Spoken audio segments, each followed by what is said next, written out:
শুভ সকাল বন্ধুরা। সকাল সকাল আজ স্নান করে চলে আসলাম প্রতিদিনের মতো নিত্য ঠাকুর ঘরের মন্দিরের মায়ের সমস্ত কাজ করতে। পর্দা সরিয়ে সকালবেলা মায়ের মুখটি দেখার পর সমস্ত দুঃখ বা সমস্ত কিছু যেন মোচন হয়ে যায়। সদা সর্বদা মায়ের কাজে যেন এইভাবে লিপ্ত থাকতে পারি।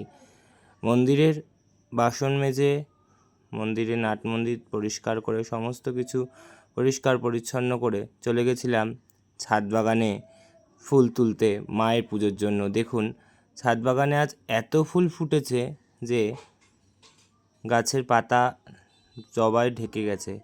এই পদ্মটি একটু হালকা হলুদ রঙের। এই পদ্মটির কী নাম আমার ঠিক জানা নেই, আপনারা জানা থাকলে কমেন্ট করবেন। এটি সাদা না, একটু হলদে হলদে টাইপের পদ্মটি আজ ফুটেছে। জবা, প্রচুর জবা ফুটেছে। আর এই দেখুন, এই টিউবারেও দুটো পদ্মের কুঁড়ি এসছে। এটি মনে হচ্ছে এটি সম্ভবত সাদা পদ্ম। আস্তে আস্তে যখন ফুটবে আপনাদের আপডেট দেব। দেখুন কত জবা ফুটেছে, ঘণ্টা জবা, ঝুমকো জবা, লাল জবা, তারপর পঞ্চমুখী জবা, লক্ষ্মী জবা, চন্দন জবা, প্রচুর প্রচুর জবা ফুটেছে আজ। মানে লালে লাল হয়ে রয়েছে চারিদিক জবা ফুসবে। তাই একটা কথা সবার আগে মাথায় আসে যে একদিনেরই জীবন, তবু জবারে তোর কপাল ভালো। শ্যামা মায়ের চরণ জুড়ে শুধু তোরই যে ঠাঁই হলো।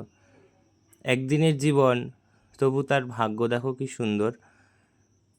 মায়ের রাঙা চরণ জুড়ে শুধু এই জবা পুষ্পই আগে প্রস্ফুটিত হয়। ছাদ বাগানের ফুল তুলে এক ঝুড়ি ফুল নিয়ে মায়ের কাছে আসলাম। দেখুন, লাল জবা, কাঞ্চন জবা, বেলফুল, প্রচুর ফুল নিয়ে মায়ের দর্শন। আজকের মতো রাখলাম, দেখা হচ্ছে পরের ভিডিও।